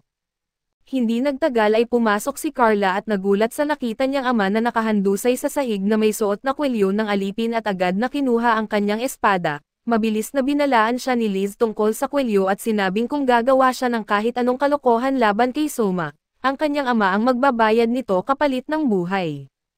Pinanindigan ni Soma ang kanyang bahagi ng kasunduan at pansamantalang itinalaga si Tolman bilang general ng hukbong panghimpapawid, ngunit sa ilalim ng utos ng hukbong ipinagbabawal ay handang maglingkod si Tolman kahit na nagtataka siya kung ano ang mangyayari sa duke at sa kanyang anak. Sinabi ni Soma na rerepasuhin niya ang kanilang kaso pagkatapos ng digmaan subalit hanggang noon, kailangan ni Tolman na matipon ang puwersa upang ipahayag na sila ay nasa ilalim na ng bagong utos bago magtungo sa Duke Carmen. Sa kanilang pagbabalik, sinimulang purihin ni Liz si Carla at tinawag itong mabuting tao at tapat, at nagpahiwatig na maaaring may kaakit-akit na katawan ito sa ilalim ng pangit niyang armas. Nakakuha si Soma ng ideya, naintindihan na nais ni Liz na iligtas ang buhay ni Carla at kunin siya bilang consort. Ngunit nag-aalala si Soma na mawalan ng tiwala ang mga tao sa pamamagitan ng pagbaliwala sa krimen ng rebelyon na ginawa ni Carla. Upang suportahan siya, Doon ay sinabi ni Carla kay Liz na huwag magmakaawa para sa kanyang buhay, dahil maraming sulat ang ipinadala sa kanila ni Soma upang baguhin ang kanilang isipan kaso tinanggihan nila ang mga ito. Balik sa kuta ni Aiden doon habang pinapanood ni Naki at Hal ang papalapit na hukbong panghimpapawid, agad na alam ni Ki na nanalo si Soma sa laban kontra kay Caster. Inutos ni Tolman sa puwersa na umatake sa kastilyo subalit iwasan ang mga tirahan. Binati ni Soma at Hal ang isa't isa sa matagumpay na pagpapatupad ng kanilang plano kahit na pareho silang naharap sa mga pagsubok sa pakikitungo sa kanilang mga kaaway. Sa pagmamasid sa kanilang pag-uusap, nagulat si Carla na makitang informal ang paraan ng pakikipag-usap ni Hal sa hari, at sinabi ni Liz sa kanya na talagang cool si Soma dito at samantala, dala-dala ng mga general ni Carmen ang mga ulat tungkol sa mga pinsalang dulot ng mga pag-atake ng hukbong panghimpapawid at nagtatanong kung anong hakbang ang gagawin laban sa puwersa na nagtaksil sa kanila. Pagkatapos malaman na si Soma ay may ganap ng kontrol sa kalangitan, nakita ni Carmen na ang kanyang mga tao ay tila bihag na sa puntong ito at napagtanto niyang natalo na siya. Gayunpaman, hindi maibahagi ng kanyang mga general ang parehong damdamin dahil hindi nasaktan ang kanilang hukbo at maaari pa nilang gamitin ang mga inosenteng sibilyan bilang hostage habang sila ay nagtatago sa kastilyo.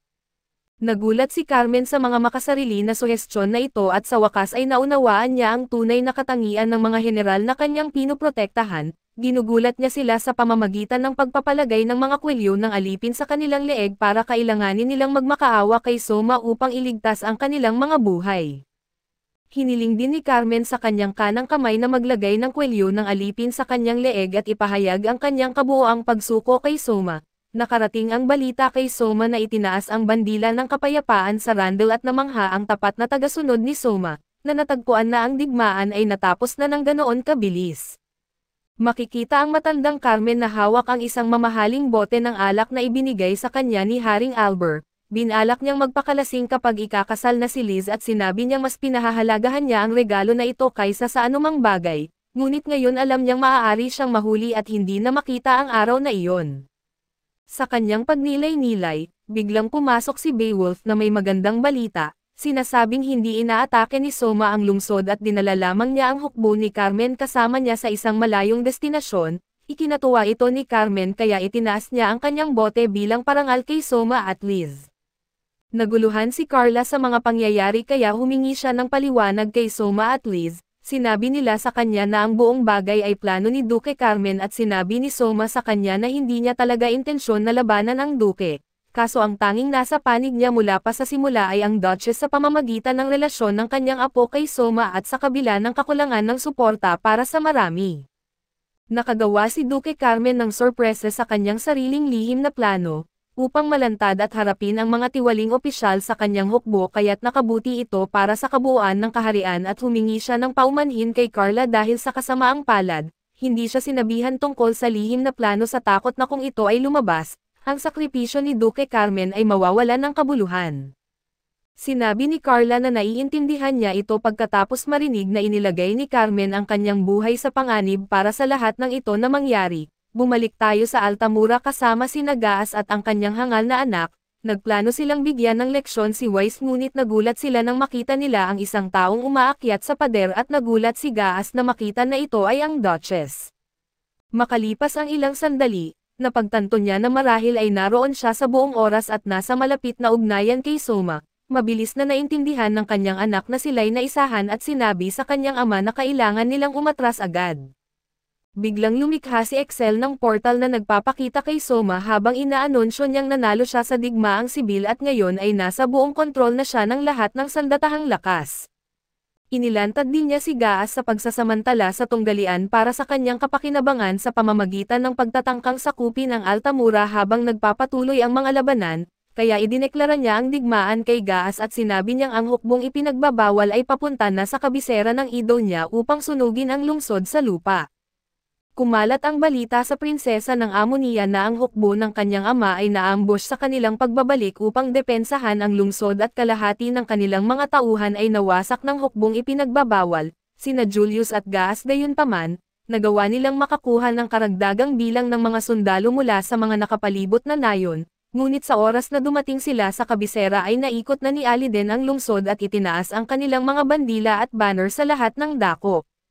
Nakita ito ni Gaas at labis siyang nalungkot dahil inakala niyang nasakop na ang buong van, subalit napansin ng kanyang anak na walang bandila ng Elfren sa kastilyo, kaya inutos niya na puksain ang hukbong ipinagbabawal at natuwa si Soma dito dahil nangangahulugan ito na magkakaroon ng direktang labanan, kaya inutos niya sa hukbo na harapin sila at nag-utos si Ark sa kanyang mga tauhan na magtayo sa isang espesyal na formation. Nagsimula ang labanan at naglaban ang magkabilang hukbo ng may matinding puwersa. Ngunit nagbago ang takbo ng labanan nang gamitin ni Ki ang kanyang mahika na kapangyarihan upang mahuli ang ilan sa mga kalaban. Nabahala si Soma sa isang bagay at nais malaman ni Carla kung ano ang labis na bumabagabag sa kanya, kaya sinabi niya sa kanya na nararamdaman niyang kung magiging talagang madugo ang labanan, maaari niyang tanggalin ang kanyang pride at magmakaawa para sa kaligtasan ng buhay ng kanyang mga tauhan. Gayunpaman napansin niya kamakailan na kumikilos siya ng higit pa tulad ng isang hari kahit na pakiramdam niya ay isang duwag siya dahil ayaw niya sa ideya ng pagdanak ng dugo at sa liwanag nito, napagpasyahan niyang itigil ang pagkilos na parang pansamantalang hari at tanggapin ang posisyon ng ganap na itinalagang hari sa larangan ng labanan. Napagtanto ni Gaas na nagawa niya ang isang kakilakilabot na pagkakamali sa pagpapadala ng kanyang pagod na mga sundalo sa digmaan, kaya sinabi niya kay Julius na tumakas dahil natalo na sila at bagaman nag-atubili si Julius na iwan ang tabi ng kanyang ama, sa huli ay nakatakas siya sa larangan ng labanan kasama ang isang grupo ng mga sundalo. Nalaman ni Soma na diretso nang aatake si Gaas sa kanya kasama ang isang mas maliit na hukbo ng mga elite na mandirigma bagamat umatras na ang pangunahing hukbo. Pagkatapos sinabi niya kay Carla na ililipat niya ang kontrol ng kwelyo ng alipin kay Liz at ang kanyang huling habilin na sakaling may mangyari sa kanya, na si Liz ang magiging susunod na pinuno ng kaharian. Tumanggi si Carla na sumunod sa gayong kahilingan dahil kaya niyang talunin si Gaas kung uutusan siya ni Soma, kaya binigyan siya ni Soma ng utos at umatake siya at nakita ni Ark ang paparating na hukbo at itinutok ang kanyang sibat kay Gaas, ngunit nang masdan niya itong mabuti, napagtanto niyang naloko siya at isang dobleng katawan lamang ito.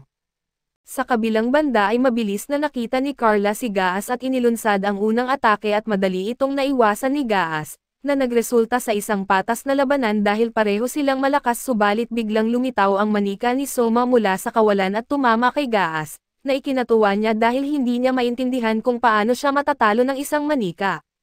Sa sandaling iyon, sinabi ni Soma kay Carla na umatras at nang lumapit si Gaas at kinontrol ni Soma ang kanyang manika upang harangin ang atake habang inuutusan si Carla na sindihan ang manika.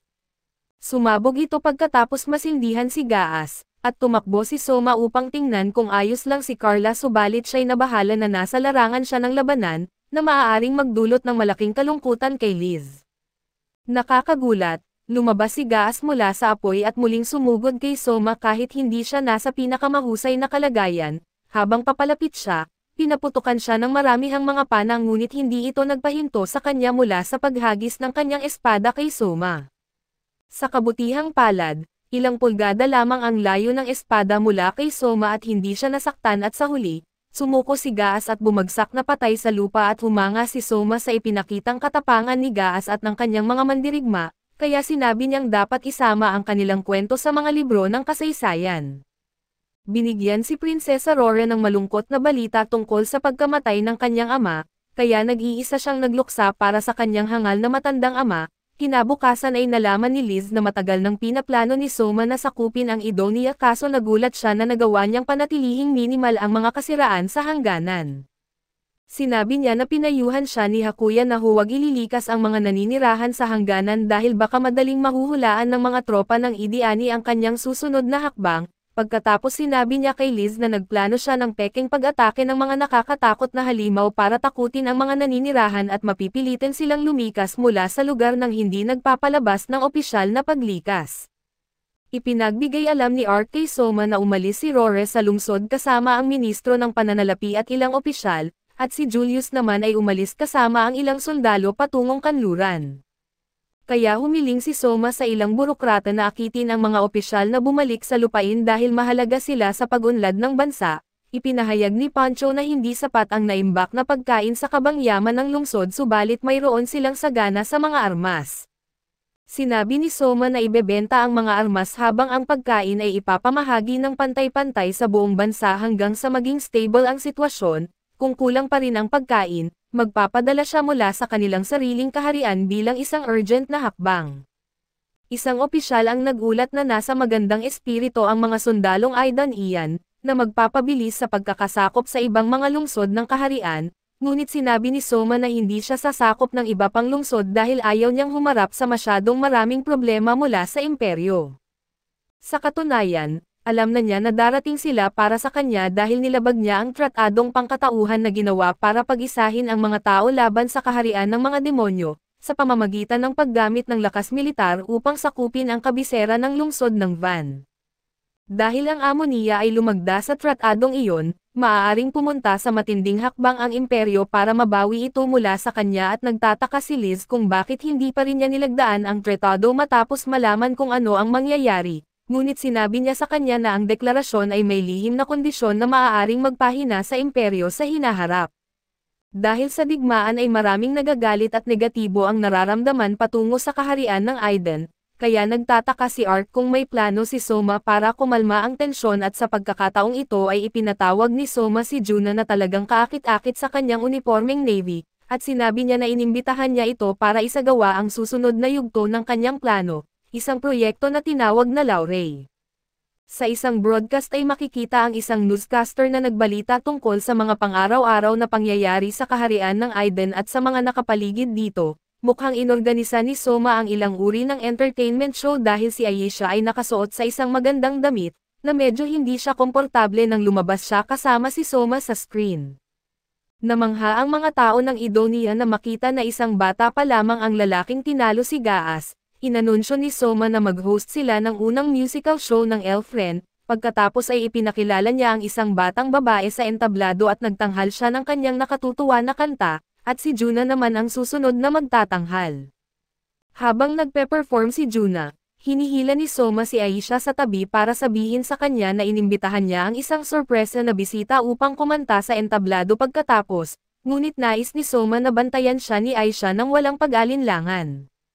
Matapang na sinabi ni Aisha habang tinapik ang kanyang dibdib na bantayan niya ito gamit ang kanyang sariling buhay. Naiilang na iniiwas ni Soma ang kanyang mukha matapos makita ang reaksyon ni Aisha at ang pagtatanghal ni Juna ay tunay na nagbigay kasiyahan sa mga manunood, at inimbitahan ni Soma ang kanyang sorpresang panauhin upang magtanghal. Ipinakilala niya ito bilang Teniente General Margarita ng Idonia. Nakakanta ng pambansang awit ng Idonia at nagulat ang mga manunood at sumunod ang isang sandali ng katahimikan, ngunit pagkasimula niyang kumanta ng awit ay nagbigay galang ang lahat. Pagkatapos niyang kumanta, sinabi niya kay Soma na maaari na niyang putulin ang kanyang ulo subalit ikinagulat niya nang sabihin ni Soma na wala siyang dahilan para gawin ito, hindi siya makapaniwala dahil ang awit ng Amazonian ay tungkol sa pagbawi ng kanilang ninakaw na lupain mula sa Aliden. Gayunpaman sinabi ni Soma na ang Aliden ay walang ganitong nakakatawang batas laban sa mga awit ng ibang bansa, at ang isang mabuting bansa ay kung saan malayang makakanta ang lahat ng nais nila at samantala, ang hula ni Soma tungkol sa imperyo ay malapit ng magkatotoo. Ang nangunguna sa tratado ng sangkatauhan ay ang dakilang Chaos Empire, na pinamumunuan ng isang maganda at mabait na babae na kilala bilang santa ng imperyo na si Maria. At ngayon ay sinabi ng kapatid ni Maria na si Jane sa kanya na papunta siya sa nasakop na lungsod ng Van para makipag-usap kay Soma para sa pagpapalaya ng lungsod, upang mapanatili nila ang prestihiyo ng imperyo pagkatapos ng kanyang mga kamakailang pananakop. Bumalik tayo sa maraming paperwork at napagtanto ng ating bayani na mayroon siyang sobrang pasanin dahil sa kamakailang pagkuha ng Van at ang magandang balita, ay ang mga tao ng Van ay may bagong interes sa pagbangon pagkatapos ng maraming taon na pagkasakop. Nakita ni War na simula nang makuha ang kapangyarihan mula sa kanyang ama, nakaramdam ang mga tao ng kalayaan na hindi nila naranasan dati at sigurado siyang hindi nila bibigyan ng pagkakataon ang kanyang kapatid sa trono, at lahat ng ito ay salamat kay Soma dahil pagkatapos ng kanyang motivational speech sa broadcast, nagtakda siya na bawasan ang mga buwis at dagdagan ang sirkulasyon ng mga kalakal.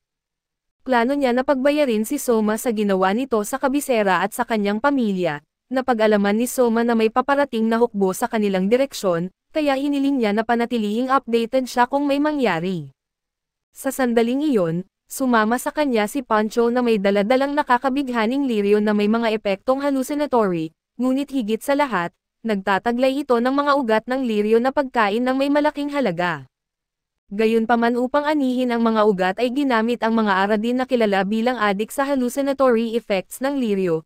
Tinanong ni Soma kung mayroong mga oran sa Amunia at sinabi sa kanya ni Pancho na meron at nakipag-ugnayan na siya kay Tomo para magkasundo sa mga oran, kung saan bibigyan sila ng mga bultong damo kapalit ng kanilang lakas paggawa at pag-ani ng mga ugat ng Lirio. Pagkatapos ay inihanda ni Pancho ang ilang sabaw gamit ang mga ugat ng Lirio at inihain ito sa mga tao. Binigyan din sila ng ilan para dalhin pauwi at sa kalaunan, sina Soma, Luna at Tomo ay nasa palengke at nagsuot si Soma ng sombrero upang itago ang kanyang pagkakakilanlan. Nang tumakbo si Tomo para mamili ay hinihila siya ni Luna palapit at hinawakan ang kanyang braso, tinitiyak sa kanya na protektado siya at ligtas kasama niya at iminungkahi niyang mamili sila para sa kanyang ampon na nakababatang kapatid na si Tomo, at nang makarating sila sa tindahan, sinabi niya sa maliit na batang babae na pumili ng kahit anong magustuhan niya. Sinundan siya ni Luna at pumili ng ilang magagandang damit para sa kanya, ngunit pumili si Soma ng isang pangit na pares ng sapatos kaya't gumamit ang ministro ng isang militar na analohiya, upang ipaliwanag sa kanya na magkaiba ang paraan ng pagtawad ng mga lalaki at babae. Nakakuha si Soma ng pahiwatig at iniwan na lahat kay Luna ang pagpapasya. Sinabi ni Soma na bakit kinailangang gumamit ng isang militar na analohiya, at sinabi niya na kamakailan ay kinailangan niyang makitungo sa isang kaakit-akit ngunit tuso na munting demonyo na alam nating lahat na ito ay ang prinsesa ng Amunia. Pagkatapos mamili, nakita si Tomo na suot ang isang talagang magandang damit at may dala-dalang bag na puno ng higit pang damit kaysa kaya niyang dalhin. Tuwang-tuwa siya at nagpapasalamat sa kanyang nakatatandang kapatid sa regalo na ibinigay niya kahit na medyo pangit ang mga sapatos. Nagbigay din si Soma ng isang ladybug hairpin kay Luna, at naguluhan siya habang nagpapasalamat siya at sinabi ni Luna sa kanya na magbigay din ng mga regalo kay Liz at sa iba pa, at binanggit niya na mayroon siyang regalo para sa lahat. Sinabi rin niya sa kanya na i-set aside ang mga formalidad at tawagin siya sa kanyang pangalan, kaya't sumandal siya sa kanya at tinawag siyang isang mapaglarong flirt at huminto sila sa isa sa mga tindahan para kumain ng mabilisan at nakatulog si Tomo sa mga hita ni Soma. Ilang minuto ang lumipas, hinuhulaan ng isang newscaster na magiging maaraw ang panahon sa parehong Elf Raiden at Van, na ginagawa itong perpektong panahon para sila maglaba at biglang isang babaeng boses mula sa likuran nila ang nagsabing kahanga-hanga na makita ang broadcast ng gemstone na ginagamit ng napaka-innovative at nang lumingon sila ay natuklasan nilang ito ay si Gan Euphoria, leader ng militar ng imperyo.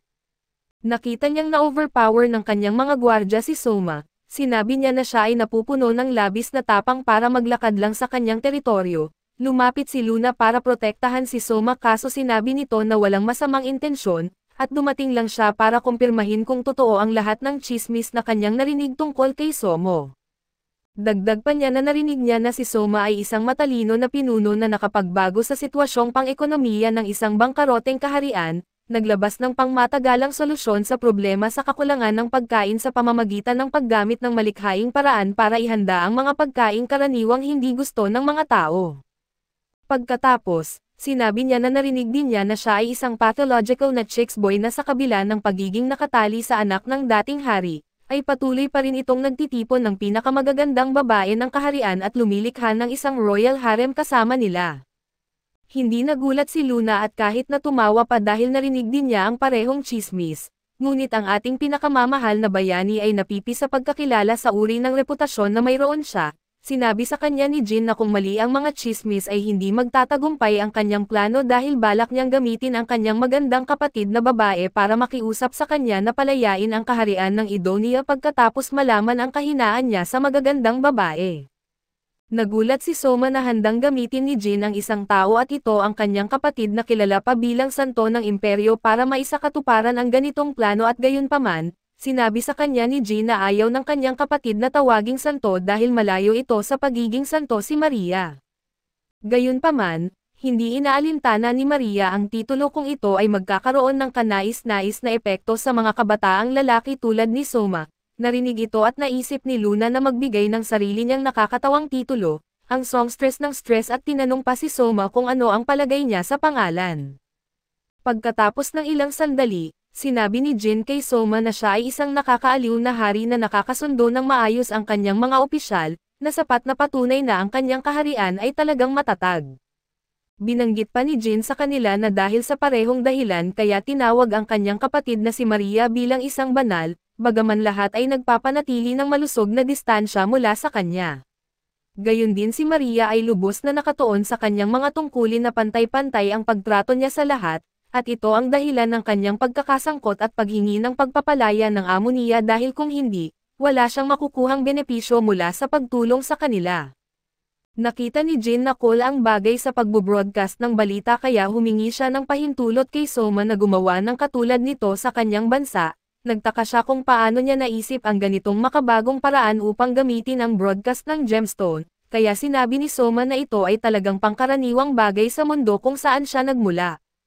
Agad na yumukod si Jin kay Soma bilang paghingi ng tawad sa ngalan ng imperyo dahil sa pagtawag sa kanya mula sa kanyang mundo. Sinabi ni Soma na alam niyang walang pangangailangan ang imperyo para sa isang bayani at siya ay tinawag lamang upang maglingkod bilang isang sakripisyo ng tao para sa Alfrayan, ang kaharian ng Alan na hindi lumagda sa Mankind Act ngunit sila ay naging benepisyaryo nito.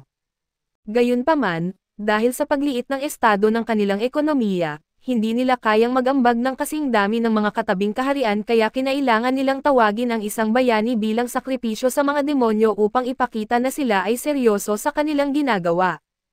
Sinabi ni Jin na walang inaasahang gumana ang pagtawag sa bayani o para gumanda ang kalagayan para sa kaharian ng Elfren subalit napatunayan ni Soma na mali sila at ngayon.